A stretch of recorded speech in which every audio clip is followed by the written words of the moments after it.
Oyentes, amigos y hermanos en Cristo, vamos a dar lectura a la palabra de Dios para hacer una consideración de nuestro Señor cuando fue honrado por María en Betania. Vamos a leer el capítulo 12 del Evangelio de Juan y vamos a leer primero los primeros 9 versículos. Juan 12:1. 6 días antes de la Pascua, vino Jesús a Betania, donde estaba Lázaro, el que había estado muerto, y a quien había resucitado de los muertos. Y le hicieron allí una cena. Marta servía, y Lázaro era uno de los que estaban sentados a la mesa con él. Entonces María tomó una libra de perfume de nardo puro, de mucho precio, y ungió los pies de Jesús, y los enjugó con sus cabellos, y la casa se llenó del olor del perfume. Y dijo uno de sus discípulos, Judas Iscariote, hijo de Simón, el que le había de entregar: ¿por qué no fue este perfume vendido por 300 denarios y dado a los pobres? Pero dijo esto no porque se cuidara de los pobres, sino porque era ladrón, y teniendo la bolsa sustraía de lo que se echaba en ella. Entonces Jesús dijo: déjala, para el día de mi sepultura ha guardado esto.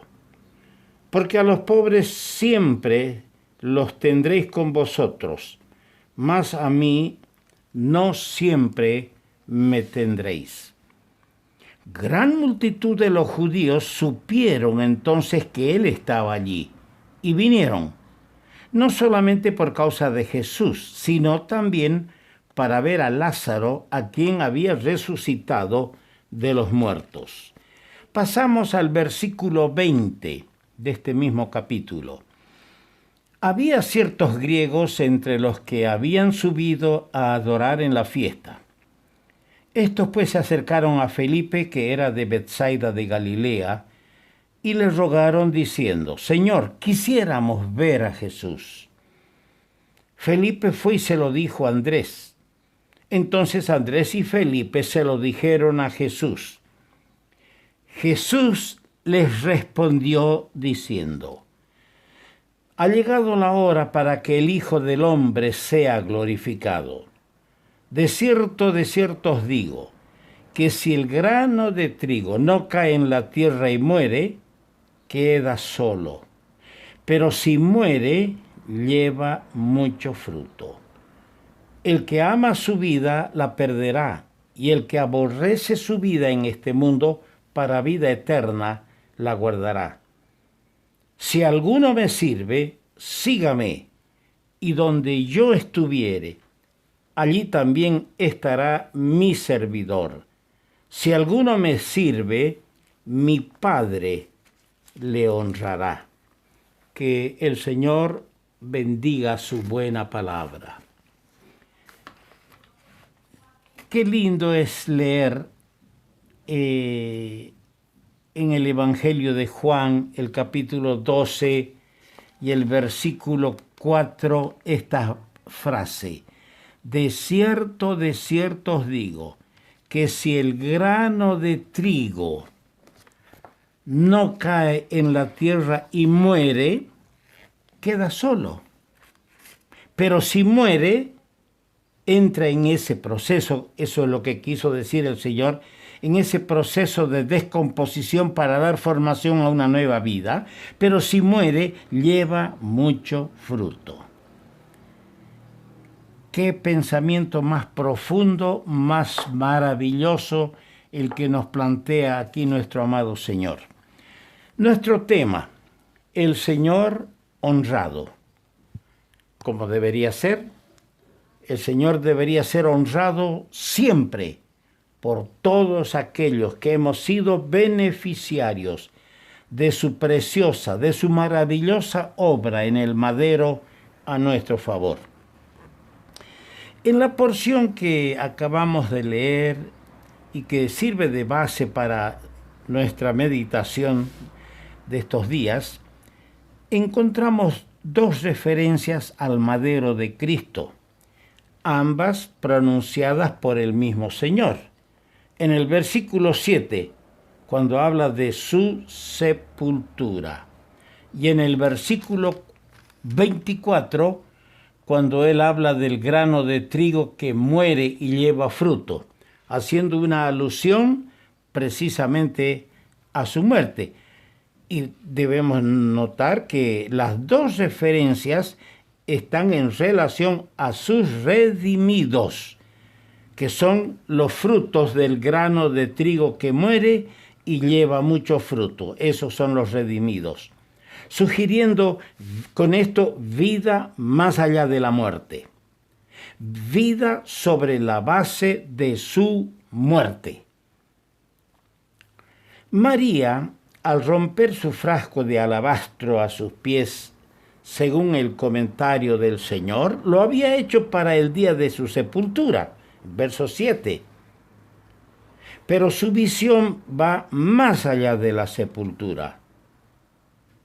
Va a un Salvador viviente, objeto de devoción y adoración, pues vierte su ungüento estando su Maestro aún en vida. Luego vemos que los griegos querían ver a Jesús y expresan su deseo por medio de Andrés y Felipe. ¿Y cuál fue la respuesta del Señor a ese deseo? El Señor anuncia su muerte cual grano de trigo, que al brotar en la resurrección traerá la espiga con muchos trigos que llevan su imagen, y que todos, judíos y griegos, porque ahí están los griegos, en un solo cuerpo estarán unidos a él. El mismo pensamiento encontramos en ocasión de la cena ofrecida a él en el hogar de Betania, que estamos leyendo ahora. Lázaro es resucitado de los muertos, y en esa cena, corazones que han conocido al que es la resurrección y la vida, le rinden su homenaje y la expresión de su gratitud. Así él solo puede ser honrado por corazones vivificados por él. Sí, él solo puede ser honrado por corazones vivificados por él, como fruto de su muerte, que saben expresarle su alabanza y devoción. Digo esto, hermano amado, para estimularte, para darte cuenta que tú has sido beneficiado al ser vivificado, vuelto a la vida de entre los muertos, porque estábamos muertos en delitos y pecados. Y el Señor quiere que nosotros le expresemos nuestra alabanza y nuestra devoción. Aquí encontramos a Cristo como objeto de adoración. Bien escribía el anciano apóstol Juan en 1 Juan 4:19. Nosotros le amamos a Él porque Él nos amó primero. Repasemos o tratemos de analizar este pasaje en función a unos 5 pensamientos. Fíjese, la primera cosa es el acercamiento del Señor. Dice, vino Jesús a Betania. Se acercó al pueblo, se acercó a ellos. Esto nos recuerda cómo nuestro Señor vino desde la alta gloria. Se acercó, vino a un mundo de pecado. Se acercó al pecador como el buen samaritano.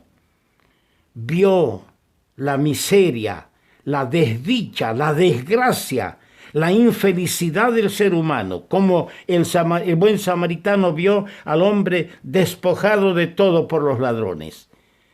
Se acercó haciéndose un hombre, tomando la humanidad del ser humano, haciéndose siervo, esclavo, sirviendo, haciéndose obediente hasta la muerte y muerte en el madero. Ese hogar allí en Betania, había abierto sus puertas al Señor. Y Él entra allí ahora para cenar con ellos y ellos con Él. Como dijo el Señor en la carta dirigida a la iglesia en la Odisea, en el capítulo 3 de Apocalipsis, versículo 20. He aquí, yo estoy a la puerta y llamo. Si alguno oye mi voz y abre la puerta, entraré a él y cenaré con él y él conmigo. Esto es lo que ha ocurrido cuando el Señor se acercó, golpeó las puertas de nuestra vida, se acercó a nosotros para que disfrutemos de la cena, del festín del Evangelio, de todas las promesas que están encerradas en ese maravilloso, en ese bendito Evangelio de Jesucristo. Y el Señor cena con nosotros y nosotros con Él, porque Él se acercó a nosotros como aquel día Él vino a Betania. La segunda cosa que vemos es su comunión. Estaban sentados a la mesa, dice el verso 2, juntamente con Él. Él fue el centro y objeto de toda honra. Así, sus redimidos, nosotros, los que le rodeamos en su cena, para gozar de su presencia, porque donde están 2 o 3 congregados, reunidos en mi nombre, allí estoy en medio de ellos. ¡Qué privilegio! Contar con esa visita maravillosa, ese ser divino supremo. Pero vemos también su dignidad, porque María, dice, ungió sus pies. El ungüento costoso, mire, echarlo a los pies de otra persona, un perfume tan caro, esto muestra el grado de discernimiento y comprensión que tenía María de la dignidad del Señor. El ungüento costoso, más el cabello de María, símbolo de su gloria, puestos a los pies del Señor. Y nosotros leemos en el capítulo 5, versos 9, 12, 13 de Apocalipsis, que en el cielo se va a escuchar en el cántico nuevo, digno, digno, digno, porque el Señor tiene dignidad. Y no lo olvidemos nunca, amados hermanos. Toda vez que nosotros nos reunimos para alabarle y darle las gracias, no olvidemos que Él es digno de todo lo mejor que le podamos ofrecer. Luego dice, la casa se llenó del olor del perfume. Cuando el vaso de alabastro fue derramado, roto a los pies del Señor, dice que la casa se llenó del olor del perfume. El ungüento derramado. ¿Sabe? Esto me trae el pensamiento al Cantar de los Cantares, capítulo 1, versículo 3. Ungüento derramado es tu nombre. Una referencia al amado del Cantar de los Cantares, figura de nuestro Señor. Su nombre, ¿cómo despreciarlo? ¿Por qué reemplazarlo con otros nombres? Si su nombre es un ungüento derramado, que da gusto de olfatearlo, de olerlo, de percibirlo. Y en el verso 7 vemos el aprecio del Señor. Cuando las críticas de los hombres se hicieron sentir, ¿por qué se ha hecho este desperdicio? Esto vale más de 300 denarios. Esto debería ser vendido y darlo en calidad de caridad, de ayuda a los pobres. Déjala, dijo el Señor, para el día de mi sepultura guardado esto.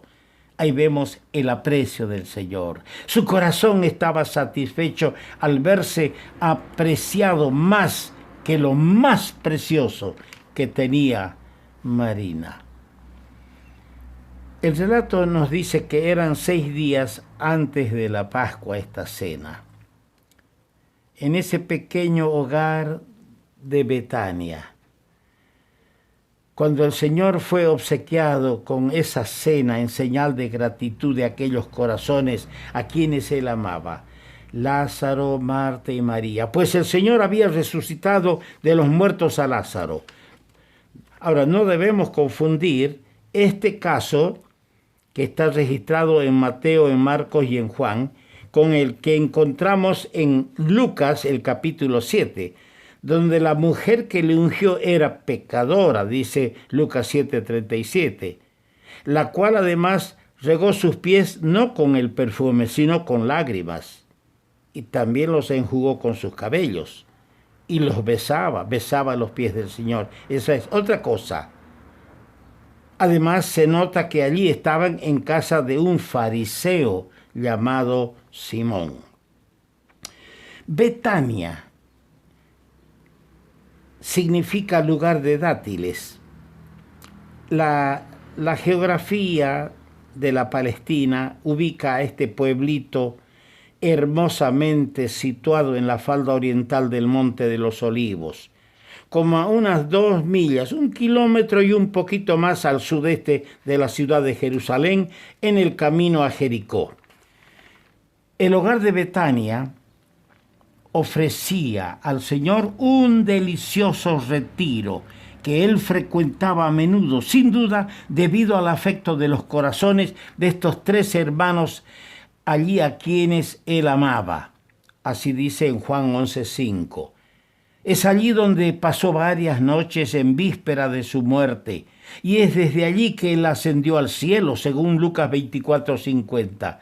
Por lo tanto, Betania, con su calor hogareño y por el hecho que desde allí el Señor ascendió al cielo con sus manos extendidas sobre sus fieles, es un lugar de bendición. Puede ser considerada Betania como figura de la asamblea de sus redimidos en esta presente dispensación, donde el Señor están los que Él ama, de donde el Señor está presente y de donde el Señor vendrá para llevarlos a la gloria. Que Dios nos ayude, amados hermanos, a saber percibir en esta actitud de María que nosotros tenemos la obligación de honrar al Señor, como fue honrado en Betania.